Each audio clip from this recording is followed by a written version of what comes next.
Now, the greatest radio shows of all time. Suspense. The Shadow Node. Washington calling David Harding, Counter Spy. Classic radio theater. The Great Gildersleeve. Fibber McGee and Molly. Dragnet. Gunsmoke. The Lone Ranger. Now, step back into our time machine with your host, Wyatt Cox. Good evening, friends of the Inner Sanctum. Crime drama this hour. We start off in Los Angeles, California for an episode of Dragnet. Jack Webb stars in this episode from February 1st, 1953. It's entitled The Big Strip. No, not that kind of strip. Stripping automobiles.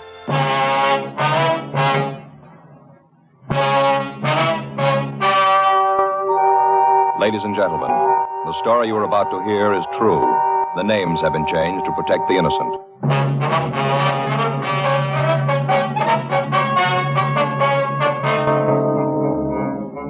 You're a detective sergeant. You're assigned to auto theft detail. A gang of car strippers has been operating in your city. From their M.O., you know they're professionals. They move fast. Your job? Get them.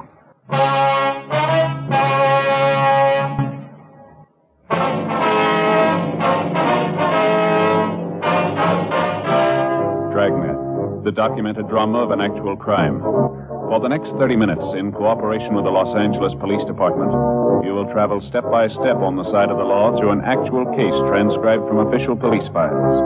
From beginning to end, from crime to punishment, Dragnet is the story of your police force in action. It was Tuesday, August 5th. It was warm in Los Angeles. We were working the day watch out of auto theft detail. My partner's Frank Smith. The boss is Captain Nelson. My name's Friday. I was on my way back from the telephone booth, and it was 10:23 p.m. when I got to the parking lot. Our car. You called in? Yeah, they haven't hit tonight so far. What's the time now? A little after 10:30. Parking lot's about empty. Yeah. The attendant left a few minutes ago. Frank? Yeah, I see him. Over there going for that Cadillac. Yeah. You got a good look at him? No, it's too dark. He's forcing the door. Come on. Right. All right, hold it up there. He's in the car, Joe. All right, hold it up. He isn't going to stop. He's heading for that intersection. He'll never get through. Come on.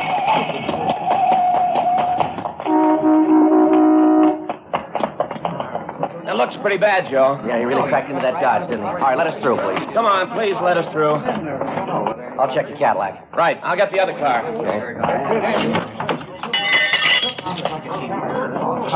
The three people in that Dodge are lucky. Doesn't look too bad. I'll call the ambulance. Yeah, we'll tell them to hurry. I don't think this one's going to wait. 10:46 p.m. The ambulance arrived, and after emergency treatment at the scene, the victims were removed to Georgia Street Receiving Hospital. A traffic car had been dispatched to investigate the accident. Upon arrival at the emergency hospital, we were informed that the suspect had died on the way. The dead body was identified by his personal effects as Charles Roxford, age 16. The Juvenile Bureau was contacted, and they requested that in the course of our investigation, we notify the boy's family. 11:27 p.m. Frank and I drove out to the address listed on the victim's identification. It was a house above the Sunset Strip. We rang the bell and waited. I'll try it again. Yeah. Somebody's coming. Mm-hmm. Yes? Mrs. Roxford? That's right. What is it? Police officers, ma'am. We'd like to talk to you. Police? Well, come in. I don't know what you want with us, but come in. Thank you. Come into the living room. Thank you very much. Now, sit down. What is it? There's been an accident, Mrs. Roxford. An accident? Yes, ma'am. Pretty bad one. What's this got to do with me? Well, you see, ma'am, your boy was... Joe? Oh, we're sorry to have to tell you this, ma'am, but your boy was in an accident tonight. Charles? Yes, ma'am. You said it was a bad accident. Yes, ma'am, we did. How bad? How bad? Your son's dead, ma'am. Charles? Charles Roxford? You're sure you have the right house? Yes, ma'am. We're sorry, Miss Roxford. Oh, Charles, he was only a baby. Just a baby. Oh, you're sure there's no mistake? You're sure? Afraid not, ma'am. How did it happen? Well, it was an automobile accident, ma'am. In an automobile? Yes, ma'am. Your boy was driving the car. Oh, but Charlie doesn't have a car. He doesn't drive. Your boy was driving a stolen car, Mrs. Roxford. What? Your son had a stolen car, ma'am. He was trying to get away. Well, that's not true. Afraid it is, ma'am. No. You're lying to me. Charles wouldn't do a thing like that. Afraid that's the way it is, ma'am. Oh, that's terrible. I can't believe that Charlie'd do something like that. I thought I knew him. I didn't think he'd do anything like that. Well, did you see it? The accident. Were you there? Yes, ma'am, we were. How did it happen? Well, he'd stolen the car, ma'am. He tried to escape. He ran the car out into a crowded street. One of the cars in the traffic didn't have time to stop. Your boy ran right into it. Wasn't there something you could do to stop him? Well, we tried, ma'am. We yelled at him. He almost ran us down. You know where your boy was tonight, Mrs. Roxford?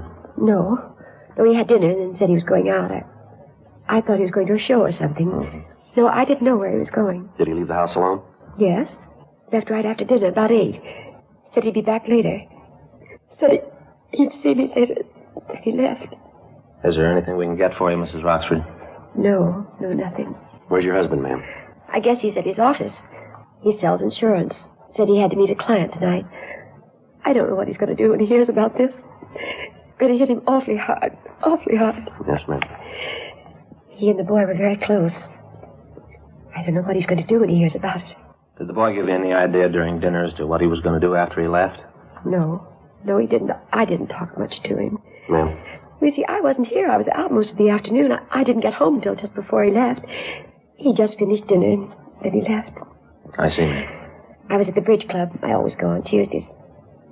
Oh, if I'd only known what was going to happen. Am I going to see him?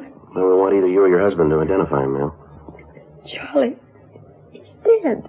Just a baby, just a little boy. You were there. You could have done something. You're police officers. Isn't that your job? Beg your pardon? Well, isn't it your job to help people, to do something when they're in trouble? Well, yes, ma'am. I suppose it is, but it was a little late for that, wasn't it? What does that mean? Well, he was 16 when we met him, Miss Roxford. What's that got to do with it? Somebody should have tried a long time ago.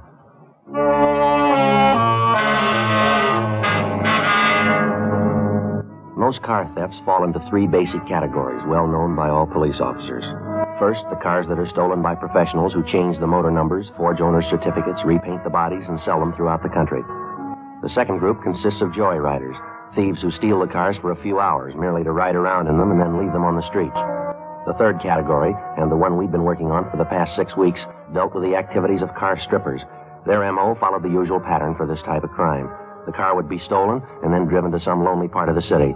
There, all usable accessories would be removed. Radios, tires, air horns, side mirrors, anything that could be resold would be taken. In certain cases, the articles would be stolen while the car remained parked where the owner had left it. We found that the gang had become so proficient that they could break into a car and remove the radio as well as other accessories in under 10 minutes. Avenues of sale for the stolen merchandise had been checked. Known dealers in stolen property had been questioned.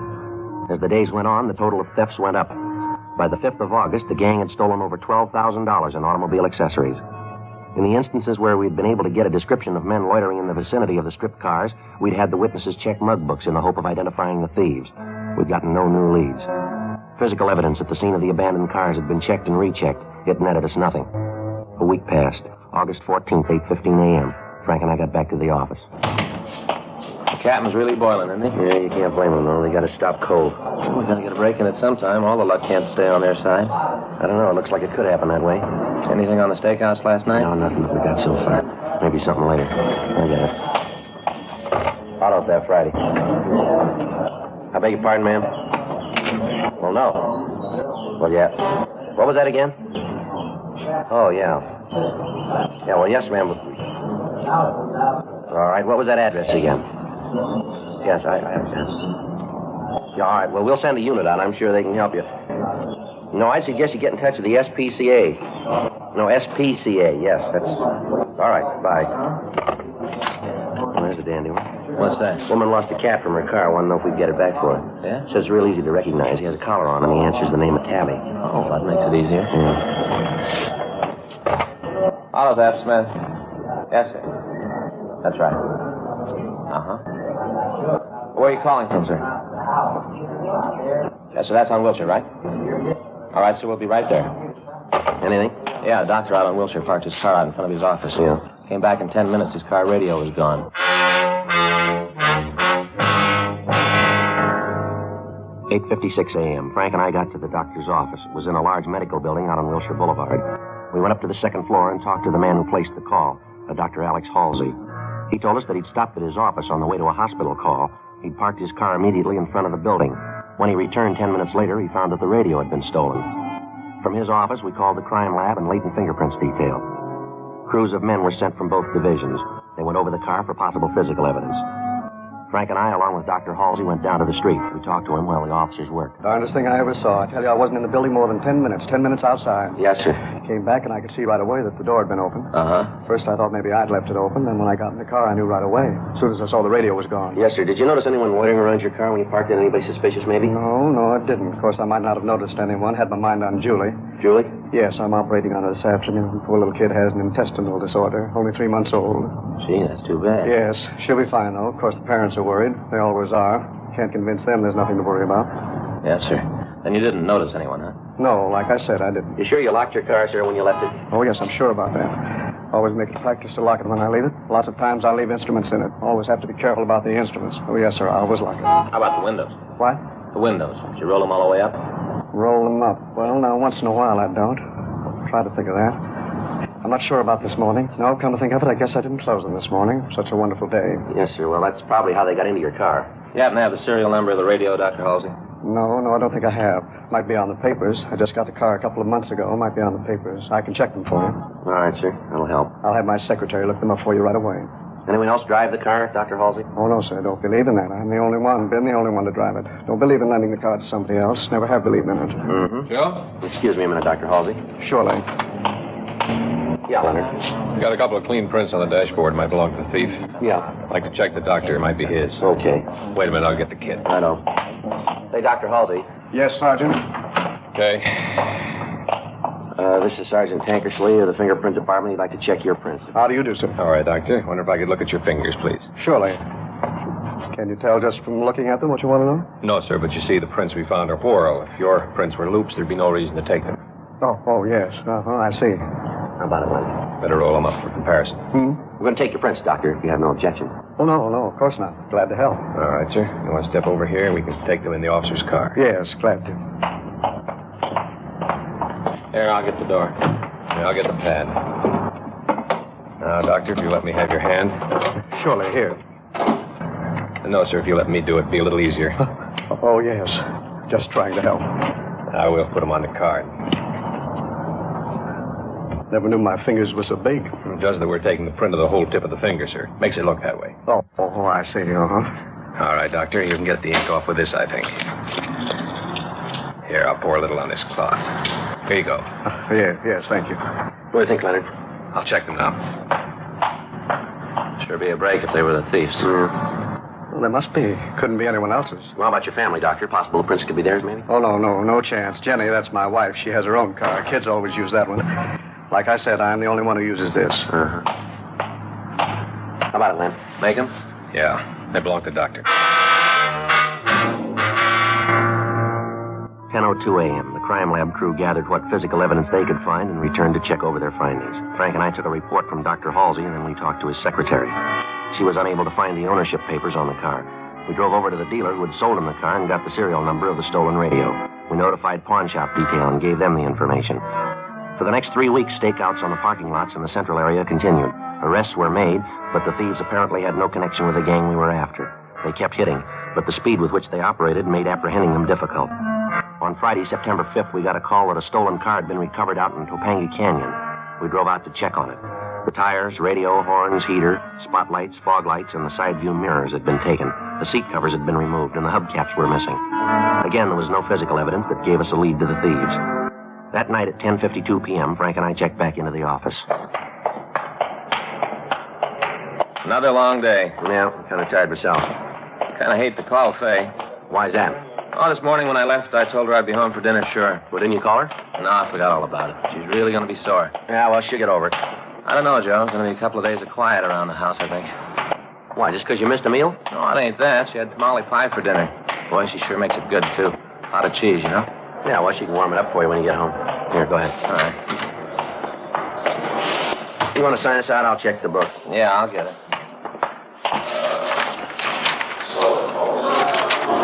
Anything? Yeah, a call from Brennan out in Wilshire. I'll call him.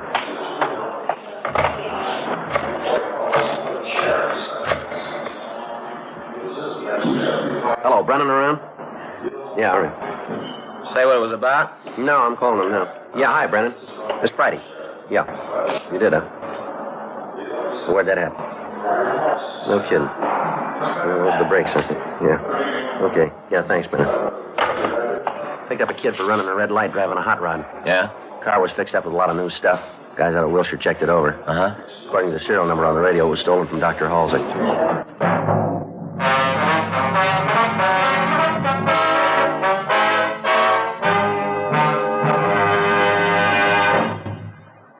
You are listening to Dragnet, the authentic story of your police force in action. February 1st, 1953, Dragnet on Classic Radio Theater with Wyatt Cox. Classic Radio Theater family, you know our friend Mike Lindell has a passion to help everyone get the best sleep of your life. He didn't stop by just creating the best pillow. He created the best bed sheets ever. They look and feel great, which means an even better night's sleep for me because, you know, I'm working like 67 hours a day. Now, Mike's offering the best deal on his Giza Dreams bed sheets ever. You can get a set of Giza sheets for as low as $29.98. You'll never want to sleep on anything else once you slept on a set of Giza Dream sheets. A special offer for you right now. You can get a set of Giza sheets for as low as $29.98.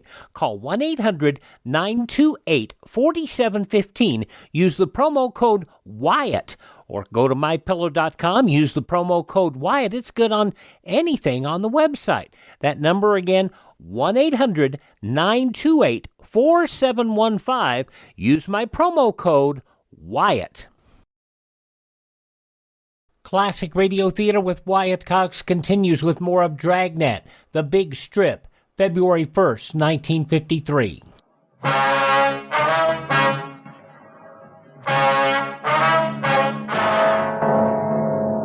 11:27 p.m. Frank and I drove out to Wilshire Division. We checked with Sergeant Brennan, and he told us how the boy had been picked up. He'd run a red light at the corner of Pico and La Brea. He'd been stopped by two officers in a cruiser car. He was driving a cut-down 49 Ford that was equipped with Cadillac hubcaps, white sidewall tires, Chrysler horns, and a Cadillac radio. The officers had started to question him, and he'd attempted to escape. He'd been apprehended and brought to the station to be interrogated. In checking the serial number of the radio, the men from Wilshire Division had discovered that it was stolen and had left word for us. 11:45 p.m. We went to an interview room to talk to the boy. What's your name, son? Martin. First name? Herb Martin. You know why you're here, don't you? Yeah. You want to tell us where you got that stuff? I bought it. Where? Different places. You remember where? Not right off. How old are you? 19. Where do you live? It's on the report. We're asking you. Come on, Herb. 8297 Marianne Drive. Where were you going when they stopped you? Home. Where'd you been?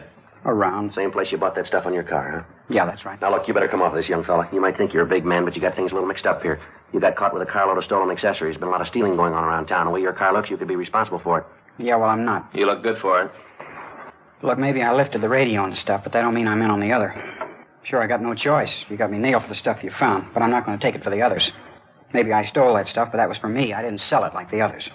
Now leave me alone, huh? What do you mean, others? I don't know what you mean. You said the others. Well, I didn't mean others like that. Well, how did you mean it?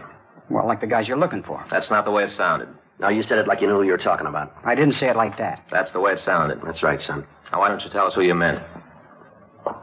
Look, Herb, we haven't got all day. Come on, boy. We're going to get him sometime. Who'd you mean? All right, I'll tell you.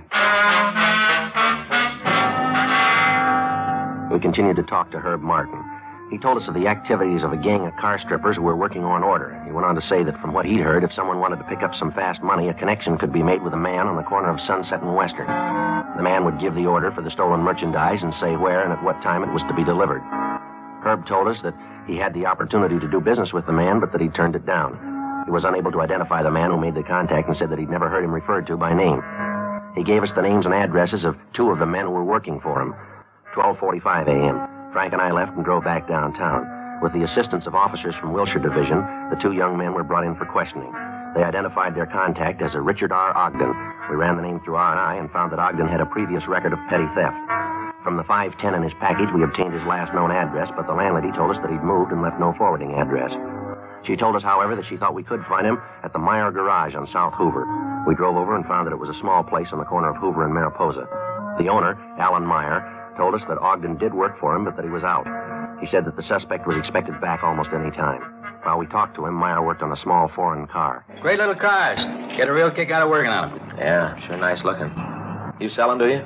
No, I just service them. Mm-hmm. Oh, now and then I get accessories for them. You know, I order them up, install them. Costs too much to keep a regular stock of them. Yeah. When did you say that Ogden will be back? We should be here now. Probably got hung up someplace. Yeah, latest thing is a hardtop. Made out of laminated fiberglass. Is that right? Yeah, it fits right over them. Kind of makes them look like a small rolls, you know? Then with wire wheel caps, baggage racks, wind wings, you can put a lot of money in them. Yeah, I guess so. What about all this other stuff here? Is that for these foreign cars, too? What do you mean? Oh, the tires, the hubcaps here?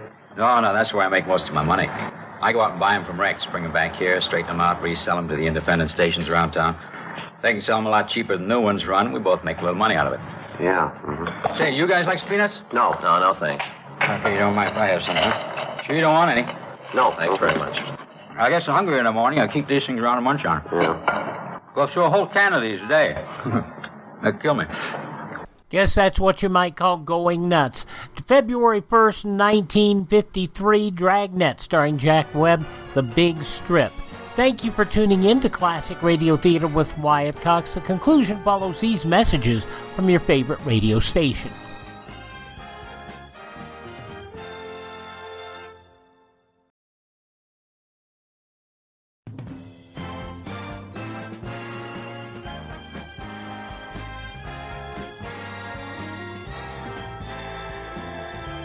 Now on Classic Radio Theater with Wyatt Cox, the conclusion of Dragnet, The Big Strip, from February 1st, 1953. Get started on the things you can't stop. You sure you don't want some? No, thanks. How long you known this Ogden, Meyer? Oh, I see. Guess it's been 10 years anyway. Went to work for me a year ago. Mm-hmm. Good man, brought a lot of business in. Say, what does you want to see him about? Oh, we'd like to talk to him. You don't want to tell me, huh? Be better if we talked to him, Mr. Meyer. Got it. Well, here he is now. Hey, Dick. Yeah? A couple of fellas here want to see you. Yeah, what is it? You Richard Ogden? Yeah, that's right. Police officers. I'm Frank Smith. This is my partner, Joe Friday. What is it you guys want me for? I'd like to talk to you, Ogden. Well, go ahead. Might be better if we went outside. Well, look, you can talk to him here. I got some work I can do in the office. Don't want to bother you, Mr. Meyer. No trouble at all. Well, now, what's this all about? You know a couple of kids named Jerry Z. Swanson and Harry T. Benson? Swanson and Benson? No, I don't think I do. They say they know you. Say they do some work for you. Sorry to bother you. Forgot my peanuts. It's all right, sir. I'll be in the office if you need anything. Thank you, sir. No, anything at all. Yes, sir. What about it, Ogden? What about what? You know the kids, this Benson and Swanson? No, I told you what. All right, mister, let's go downtown. We'll talk it over there, huh? What for? Why are you pulling me in? I want you to meet the two boys if you don't know them. Well, what's that going to prove? We want to know why they named you. Why they said you were responsible for the car stripping that's been going on. You mean you believe them? We've got no reason not to. I don't think they'd stage a thing like this. They got a lot to lose. So have I. You get me down there and those two kids point me out and I haven't got a chance. Even if I'm not the one and they say I am, you won't give me a break. No, if you haven't done anything, you got nothing to worry about. I'm not going. Alan? Hey, Alan. Yeah, what is it, Dick? Come here, will you? Yeah, right away. What's the matter? Something wrong? Well, these guys are going to take me to jail.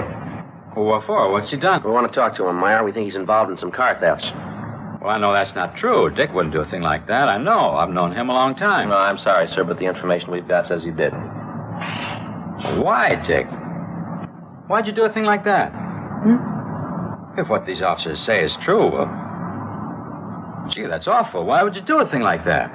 What are you talking about? All right, come on, Ogden, let's go. No, I'm not going. I think you better do what the officers say, Dick. It'll be better if you don't cause any trouble. Well, wait a minute. What are you trying to prove with this? I don't know what you mean. Next thing you'll be trying to involve me in this. Yeah, well, that's just what I'm going to do. You see, officers, that's terrible. Well, don't you listen to him. He's the guy behind the whole thing. Look over there, the tires, all this stuff. Sure, I stole them. I had the kids go out and pick them up, but he set it up. He sold them to the stations. He took most of the money. The whole thing was his idea. But, Dick, how can you say that? Well, I can say it because it's true. I'll tell you all about it. You take him downtown, I'll tell you all about it. You're not going to let me stand for this alone. And to think that he'd do a thing like this to me after we've been friends for so long. Bring me stolen merchandise to sell. You got anything to back up what you're saying, Ogden? Sure I have. You just bet I can back it up. Go ahead. Well, you look at his books, not the ones he's got out in the open, but you look at the ones in the safe. It's all there. All the deals he's made with the owners of the stations, all the orders, what he paid the kids for them, and what he got for them. Didn't think I knew about it, did you? Whole lousy year I've been doing the dirty work for him. Well, I've had it. I'm through. I've had it. Let me take the beef. What a crumb. I'll show him. I don't understand it. Friends for so long. I'd have gotten you out. 10 years we've been friends. I trusted you all that time. Then you sold me out. Why? Well, that shouldn't be too tough way to figure. Huh? You showed him how.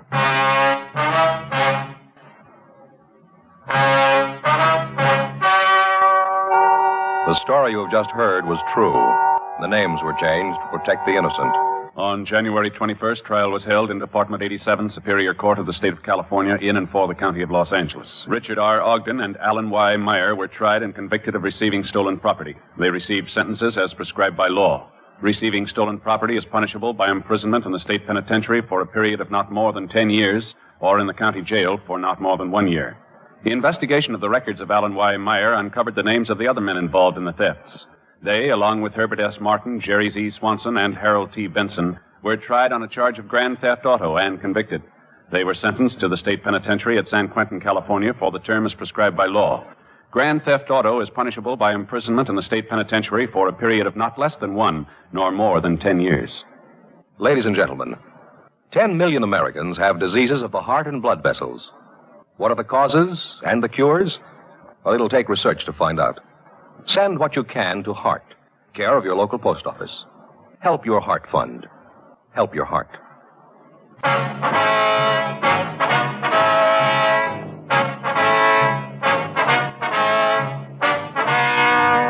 You have just heard Dragnet, a series of authentic cases from official files. Technical advice comes from the Office of Chief of Police W.H. Parker, Los Angeles Police Department. Technical advisors, Captain Jack Donahoe, Sergeant Marty Wynn, Sergeant Vance Frazier. Heard tonight were Ben Alexander, Sarah Selby, Art Gilmore. Script by John Robinson. Music by Walter Schumann. Hal Gibney speaking. February 1st, 1953, Dragnet on Classic Radio Theater with Wyatt Cox. Now on Classic Radio Theater with Wyatt Cox, Part 3 of the 5-part Yours Truly Johnny Dollar story, The Flight 6 Matter. This was originally broadcast February 1st, 1956. From Hollywood, it's time now for... Johnny Dollar. This is Don Serrano de Almeida y Pico. Oh? We have not met, Senor Dollar. No, all right. I've been sure to remember the name. Don Serrano. Oh, wait a minute. You're Maria Delago's brother. That is correct. I was planning to call on you this morning, Don Serrano. That will not be necessary, Senor, since I am taking the liberty of calling on you. I am downstairs in your hotel at this moment. Oh, I see. I believe I may be able to cast some light on the unfortunate tragedy which overtook my poor sister and the other passengers of that ill-fated airplane. Do you know something that hasn't come out? Rather a great deal, Senor. I know the crash which resulted in the deaths of 10 innocent people was the evil work of a diabolical maniac. Yes, well... A product of the warped mind of a scheming, worthless, unspeakable dog, a sneaking, money-hungry snake, a scurrilous, unprincipled... Don Serrano. Si, senor. Come on up.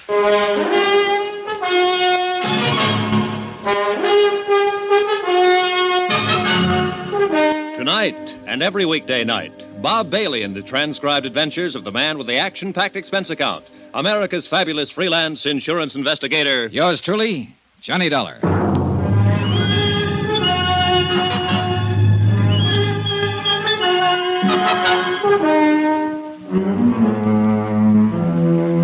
From Special Investigator Johnny Dollar, location Mexico City, to the Home Office Guarantee Transport Insurance Company, Hartford, Connecticut.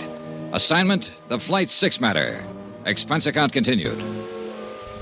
Item 5, $3.90, room service. Breakfast for myself and a pot of coffee for my visitor, Don Serrano de Almeida y Pico, I think. He was a thin, straight man with a small goatee and the face of a hawk. Stiff, formal, unbending. A classy grande type from an old school long out of business. And a man of much suppressed violence and hate. Once upon a time, senor, there existed a gentleman's code for the settlement of such matters as this. The duello, as it was called. But we are living now in lesser and more decadent times. A man is no longer permitted to kill his enemies. He must suffer interference by the police, the Civil Air Transport Department, the government. And even special investigators from the States, huh? Is that what you mean? I was not speaking personally, Senor Dollar. You are as much a victim of the times as I am. Well, it doesn't seem to be irritating me as much. More coffee, Don Serrano? Gracias, no.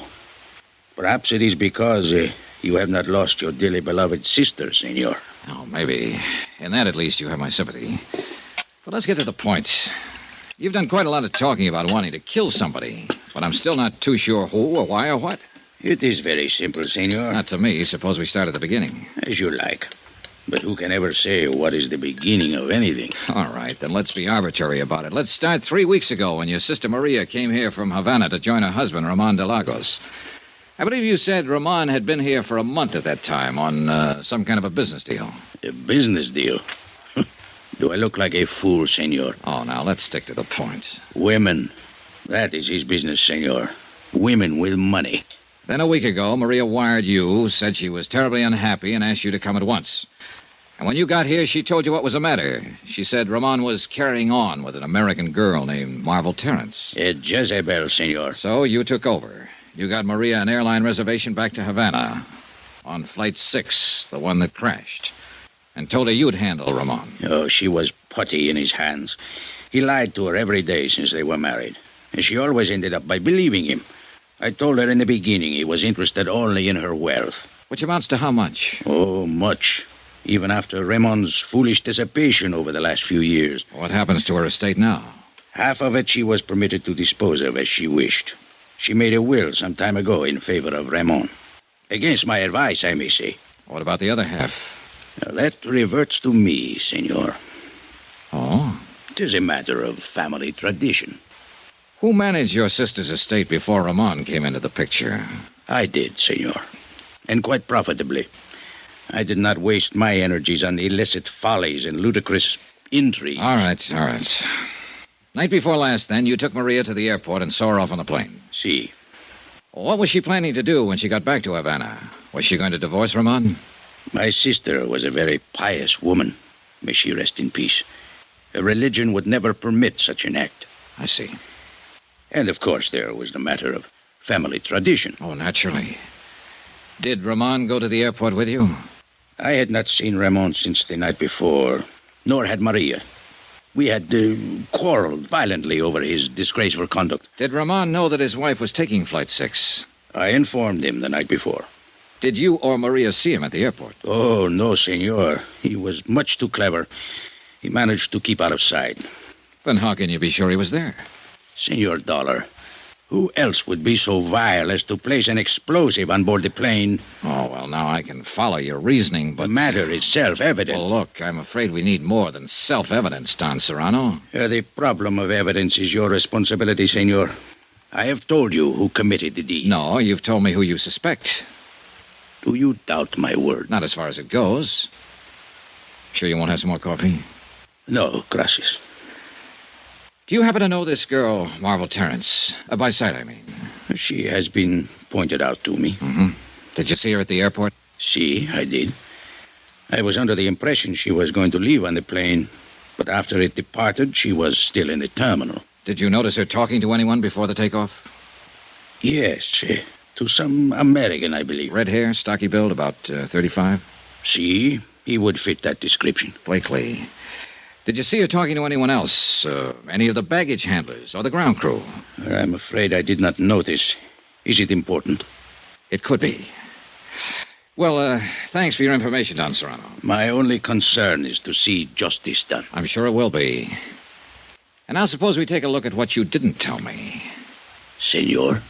The fact that Maria took out a flight accident policy for $25,000 and named you as her beneficiary. I considered it a mere whim of my sister's. But the way things turned out, it was a pretty valuable whim, wasn't it, Don Serrano? For you, I mean. Senor, are you implying... I'm implying that Ramon wasn't the only one with a motive. Wasn't the only one who'll profit by Maria's death. You'll do pretty well yourself. Half her estate and $25,000 cash. That's not a bad deal. I should kill you for such an insult. You'd like to, wouldn't you? You're very big on this killing business. That's how you planned to handle things with Ramon, wasn't it, as soon as Maria went back to Havana? It is only what he deserves. And now you're trying to use me to do it. That's why you came here. You don't care about justice. All you want to do is get Ramon. He is guilty. If he is, Don Serrano, I'll find it out and I'll pin it on him. But if he isn't, I'm not going to be pushed into framing him. So you can take these dirty, underhanded insinuations of yours and you can... Get out, Don Serrano. Expense account item 6, $12.60. Taxi fares in and around Mexico City. I checked with the federal police first. They had their best men working on the murder of the baggage handler at the airport. And so far, they'd turned up nothing. They didn't have a single lead. I went through their files on the other 7 people who died on the plane. Nothing. The 2 pilots and the stewardess were Cuban and apparently had no close friends or enemies in Mexico City. 2 of the passengers were Brazilians and were only traveling through en route from the States. And as far as the other 2 were concerned, there seemed to be no motive. So it came right back again to the 3 I was already working on. Maria de Lagos and the 2 business partners, Ed Palmer and Jim Rourke. The 3 people who'd bought flight insurance policies. And that left me with 4 possible suspects. Ramon de Lagos, Maria's husband, Don Serrano, her brother, Marvel Terrence, and Bill Blakely, the partner of Palmer and Rourke. I checked with Inspector Mocklin, but he'd made no progress. With Gino Romero, no progress. I tried to reach Blakely, but he hadn't shown up at his office. I phoned Marvel Terrence and got a reluctant agreement from her to meet me for lunch. I waited for her at the Vendôme for an hour. She didn't show up. Finally, at 1 o'clock, I went to her hotel. Oiga, mozo, traiga el equipaje del cuarto número 85. Ahorita vaya. Ándale, pues. Sí, senor. What can I do for you? I'd like to see Miss Marvel Terrence. I wonder if you... Miss Terrence. Que señorita tan bonita, tan hermosa. Yeah, well, if you'll... She's the most beautiful woman where I ever stay at this hotel. Yeah, she's pretty gorgeous, all right. Would you mind Sometimes I think everybody in the world is in love with this señorita. All day long, it is one man after another which call up to talk to Miss Terrence. Well, would you ring her and tell her I'm waiting... 2 times so many calls we get on the switchboard while the señorita is living here. That's very interesting. And now would you You must forgive me, amigo. When I think of Miss Terrence, I lose all sense in my head. All right. You're forgiven. Now, if you... What is it you wish, senor? Will you ring Miss Terrence and tell her I'm waiting down here in the lobby? Immediately, senor. Your name, please? Johnny Dollar. Johnny... D-O-L-D-O... How do you spell it, please? D-O-L-L-A-R. L-A-R. Gracias. I will tell her at once that you... Sacre nombre. I had forgot. Forgot what? She's not here no more, senor. What? She has checked out of hotel at 11 o'clock this morning. Expense account item 7, $2.10. Lunch at the Monte Casino Hotel, alone. I was sorry she'd skipped. I guess I was secretly hoping Marvel would turn out to be in the clear. But if she were, then why run out? It didn't add up. I paid my check and started to leave the dining room. And at the entrance, I ran square into a man I was planning to see later in the day. He didn't seem very happy about it. Senor Dollar. How are you, Ramon? It is a pleasure to see you again, senor. And I'd like to talk to you a couple of minutes. Come on, let's step into the bar. But I have a most important engagement, senor. Oh, this is important, too. I understand you're a friend of Marvel Terrence's. See, it is my honor and pleasure. Well, she's checked out of the hotel here. Do you know where she went? Senor, I do not discuss the private affairs of my friends. Oh, knock it off, Ramon. This isn't a tea party. 10 people have been murdered by an explosion aboard a plane. One of them was your wife, remember? I cannot help you. I know nothing of Miss Terrence's plans, and now... I talked to your brother-in-law this morning, Ramon, Don Serrano. He tells me you're the one who put the explosive on board the plane. It is a lie. He seemed pretty certain of it. He tells me you stand to inherit half of your wife's estate. Then he is better informed as to the details of the matter than I am. I do not know what happens to the estate, senor. He seems to think you wanted to get your wife out of the way in order to have a free hand with Miss Terrence. Don Serrano, as you may have noticed, is a bigoted and jealous old fool who thinks only of money. He knows better than that. What do you mean? Maria was different from the women of your country, senor. She understood such matters as my friendship with Miss Terrence.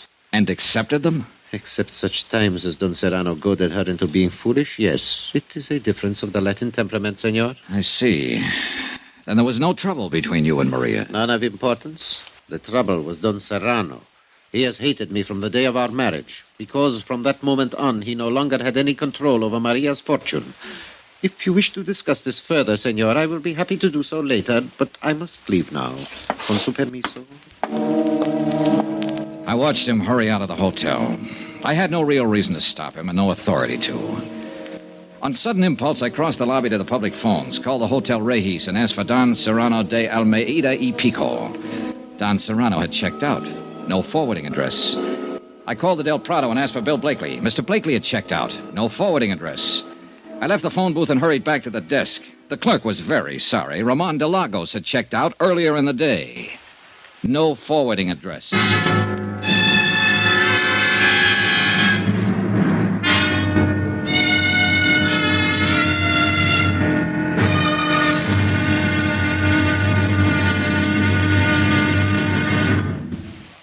Now, here's our star to tell you about tomorrow's intriguing episode of this week's story. Tomorrow, a rendezvous in a tropic port. And a lot of things come together. Things like romance, desire, and death. Join us, won't you? Yours truly, Johnny Dollar.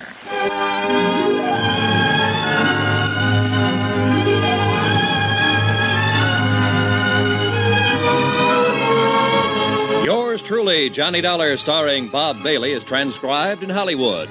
Written by Les Crutchfield, it is produced and directed by Jack Johnstone. Be sure to join us tomorrow night, same time and station, for the next exciting episode of Yours truly, Johnny Dollar. Roy Rowan speaking.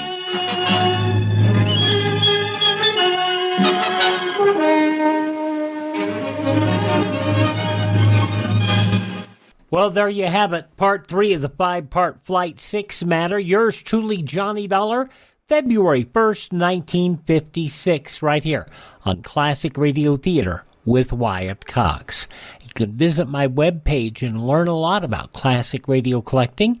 The webpage is classicradio.stream. You can also stream our shows on demand. You can learn more about building a classic radio collection of your own, and you can even contact me there. You can get our social media links there as well. That's classicradio.stream. Classicradio.stream. And don't forget, if you miss a day, you do not have to miss a single episode of Classic Radio Theater. Just search on anywhere on the internet, iHeartRadio, Spotify, Spreaker, TuneIn, Apple Podcasts, Google Podcasts. Just search for Classic Radio Theater with Wyatt Cox. That's Classic Radio Theater with Wyatt Cox. Those last 3 words are very important. Classic Radio Theater with Wyatt Cox. Please thank this radio station. Support the advertisers. Tell your friends the great radio shows are right here at this spot on the dial. Classic Radio Theater on your favorite radio station.